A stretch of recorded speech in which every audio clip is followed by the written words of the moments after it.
nacashka maalinta lagu saaro wuxuu ku leewsiin doonaa faraskaagii iyo gaadhigii laanguruusarkii iyo sariirihii qaaliga ahaa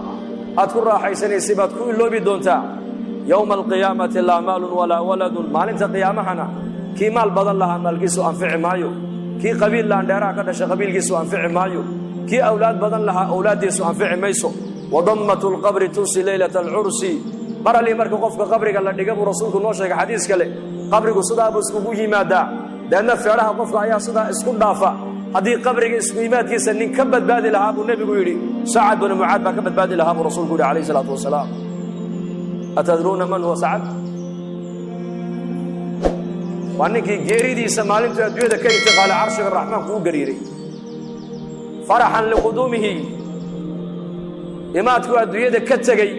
bixidda sacad uu maalintii adduunyada uu ka baxay ayaa ilaahay jalla wacalaa carshigiisa raxmaanka u dhaqaaqay farxad daraaddeed jibriil baa soo dhaadhaco nebiga u sheegay oo yidhi nin asxaabtaada ka mid ah ayaa go'ay oo ahlu samuhuna ay ku bishaaraysanayaan imaadku adduunyadii ka yimiday markaa buu nebigu sara kuxuu yidhi yaa jibriil sacad binu mucaad baan u malayn buuhi inuu go'ay deedna uu soo degdegay nebigu calayhi salaatu wasalaam ilaa saxaabada rasuulka kabihii ay gashaneen ay ka go'een markaasay nebiga soo gaadheen markaasay dhaha yaa rasuul allah socodka waa nagu daalisee markaa buu nebigu yidhi haa waa nigu daaliyey sidii xandalo malaa'igtu ay ugu maydhay inay sacadna hortay u maydho ayaa ka cabsoonayo inaan sacad gacantayda ku maydhaan u soo degdegayay buu rasuulku waxauna jibriil ii sheegay buu yidhi carshiga raxmaanku faraxan isagoo ku faraxsan imaadka sacad uu adduunyadii ka yimiday inuu carshiga raxmaanku u gariiray ayuu jibriil ii sheegay buu rasuulku yidhi markii janaasadii la soo saaray la qaaday bay munaafiqiintu yidhaahdeen maydkan fududa markaasuu nebigu yidhi ha odhanina sidaa war ma haysaan ininkuye 70,000 oo malag ayaa maanta arlada u soo daadegay maanta ka horna malaa'igtaasi arlada maynan iman sacad binu mucaad janaasadiisa ka soo qayb galana weyniili sidaa buu rasuulku yidhi markii qabriga la dhigana nebigu wuxuu leeyahay qabriga isku imaadkiisa haddii shaksi ka badbaadi lahaa sacad binu mucaad baa ka badbaadi lahaa buu rasuulku yidhi wadammatu lqabri tunsi leylata alcursi habeenka u horraysay zafaafka waa habeen taariikhda ku qoran weeyaan habeenka u horraysay nin kastoo dhallinyaraha uu gabadhiisa zawjadiisa xalaasha uu la aqalgale iskugu horreeyeen habeenkaa waa habeen taariikhiya weyn lama iloobo laakiin isku imaadka qabrigu isku imanaya marka u horraysa lagu dhigo habeenkaasaa lagu halmaamaa buuhi ninka shaacirku aaway shucuurtaa iyo dareenkaasi maanta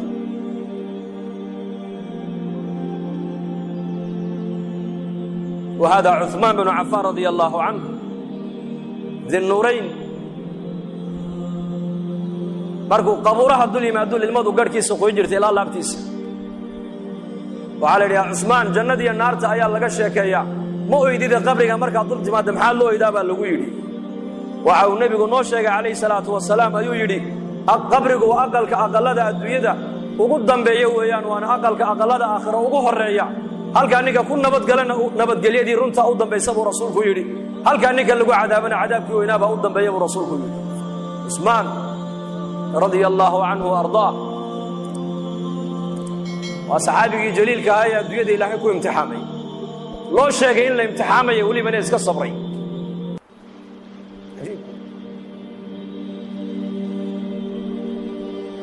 beertii nebigu uu ku jiray buu albaabka loo garaacay nebiga abaa muusa alashcari baa iridda taagnaa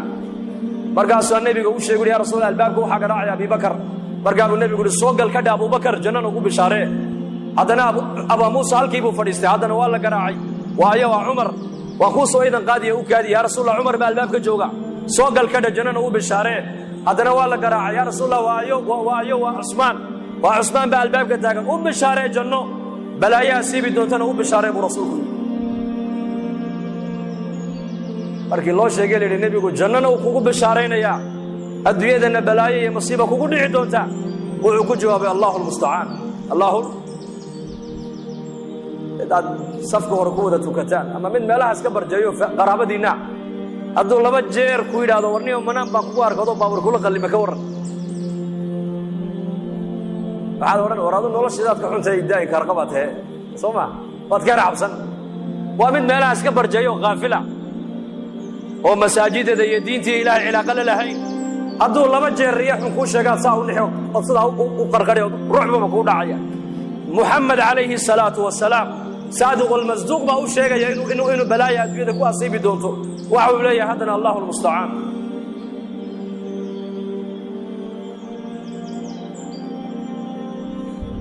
وهذه فاطمة بنت محمد رضي الله عنها سيدة نساء هذه الأمة في الجنة أزواج النبي عليه الصلاة والسلام والنبي قد حفر ديو أي فاطمة النبي أصوغ شيء ويكفر ستي ويدنكتي ويدنكتي ويدنكتي ودنكتي النبي عليه الصلاة والسلام إن أنتيسي مرقاسو كالي فاطمة يرمى أخو شاقي دكتو أخو شاقي وعيت روان للمية للما قضى فاطمة عائشة أركيسة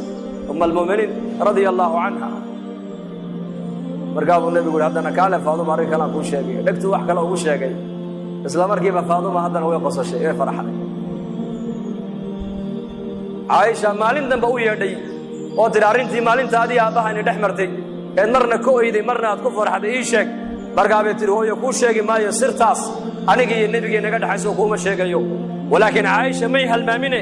مركي النبي عليه الصلاة والسلام الدنيا وكإنتقالي أي مالين ويدي كتري ما دام النبي الدنيا كإنتقالي صرتي هذه النبي نقد حسوا ما عندنا شيء ويكون بناته إيشك مرقاسي ترى هذا وأكون شيء يا أرنك صرت هو الرئيس كل المية وحي هاي وعويشة جريدي سويشة إنه دود هاي لأن وان هو يبيتين وإنت دوار كيسين صرت الله بعض ويشة كفر حي وحي بحي ويقول يرها وين فاطمة يا أمس ميانا درالك وحين هوينك أمة النبي محمد الجنة قلايا قبل وجود رجس الرئيس وقبر واقعا إني لا هاي كارد ميانا درالك حين رالي بانا هاي تري روايات كلنا وحنا النبي كويري هوين أمس فاطمة أهل كيجا قفك دمشق يقصو حاجة واديك أمس بيقولي لأنه ما فرح يبتدي قف دمشق يصير الله شيء فرح عليك ورا من تودي أرجو بقف كاس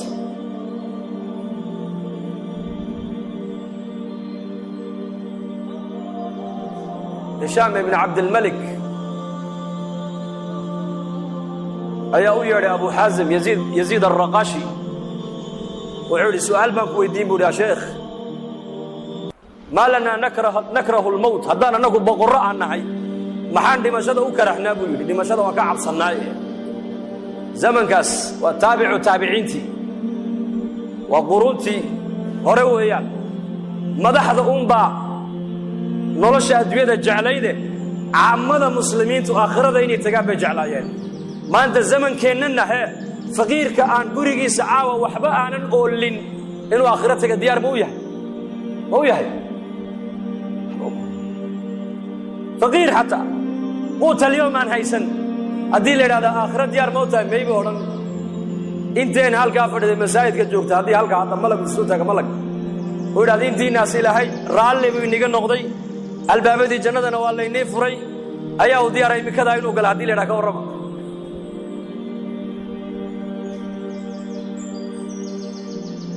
نحويري أبو حازم بايدي واحد دمشق أوكر هيسان أنا أكو جوابي هاي الدوية دن أياد عمرتين وأذكر حسين آخر دين وأذكر خربتين وأذ باب إنسان مركا دارت أذكر حستين العمرتين إن أتكتكتان دار أنا وحبي نيجا سنين ونيجا بابا سنو نيجا الله وصل إن أذو قرتان ده أقولاني مسام بكوي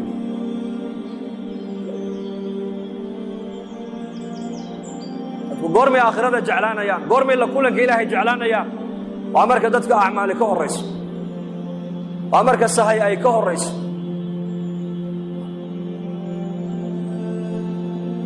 أبو دربة ورجلي صدع بان الدنيا ده وجعلها دتك نوي كرهان دمشقة هي فقرقة هي بقتانتا صدع على دتك نوي دبصداني ونوي جعلها يبويلي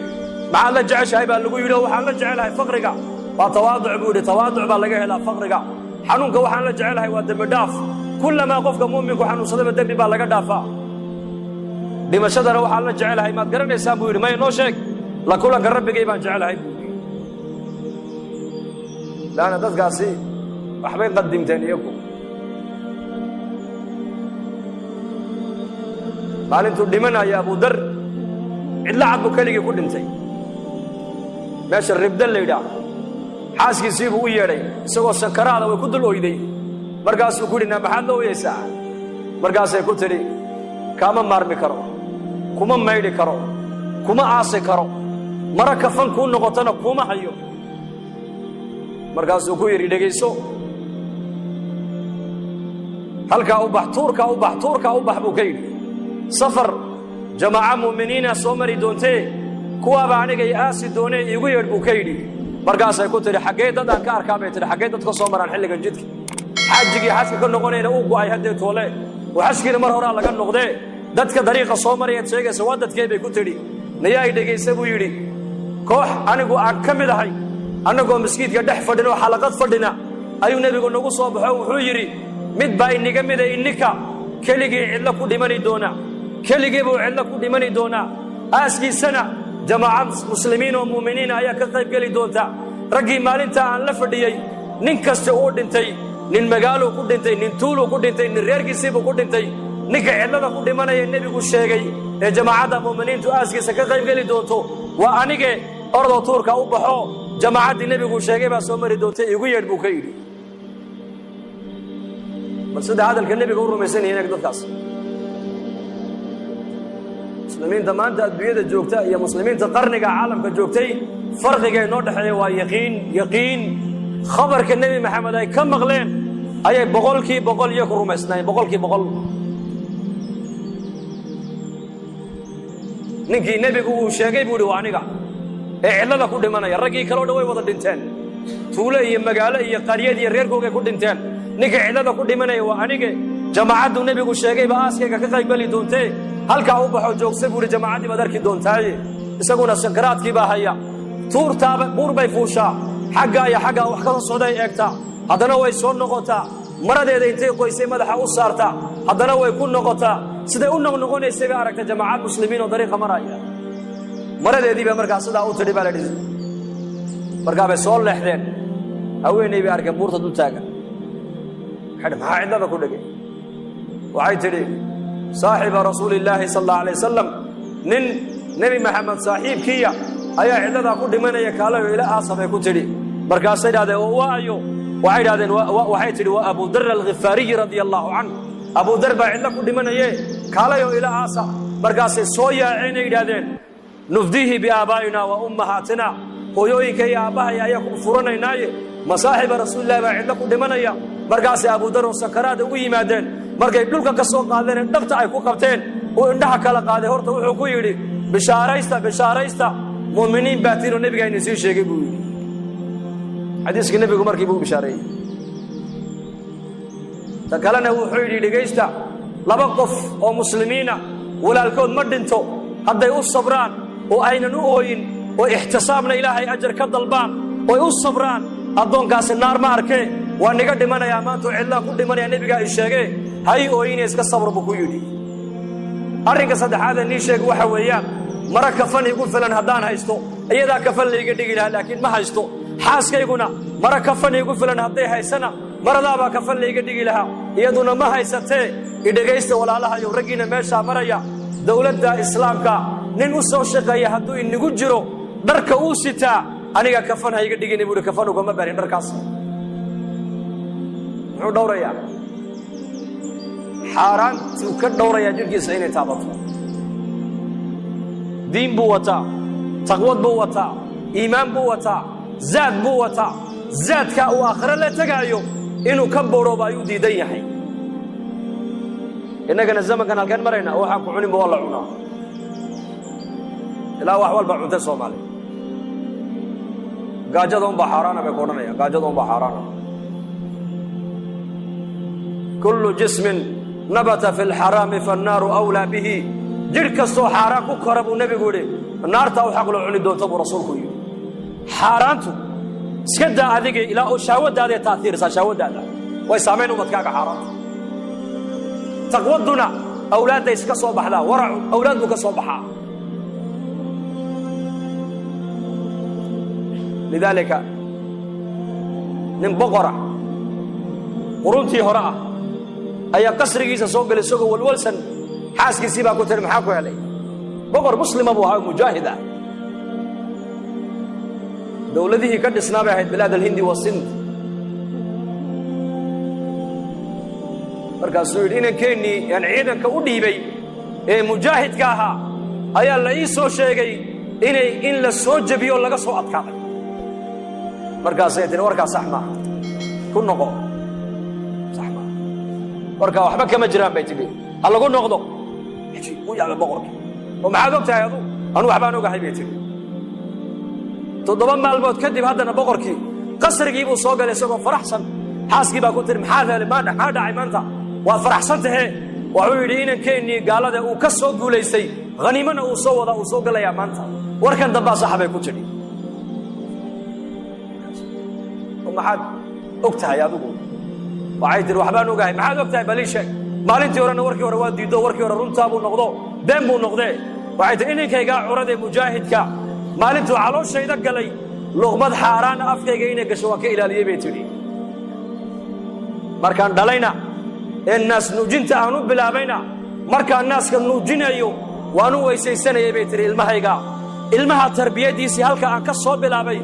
gaala sidee buu uga soo baxsadaa ma dhici karta bay ku tiri xaaraantu saamayn bay ku yeelataa dadka bini aadamka lidaalika maanta muslimiinta cadadkoogu uu badan yahay laakiin tayadeennu way yar tahay maanta saxaabada rasuulkuna cadadkoogu uu yaraa laakiin maxaa badnayd tayadooda ay quality bay ahayd quality muslim quality bay ahayd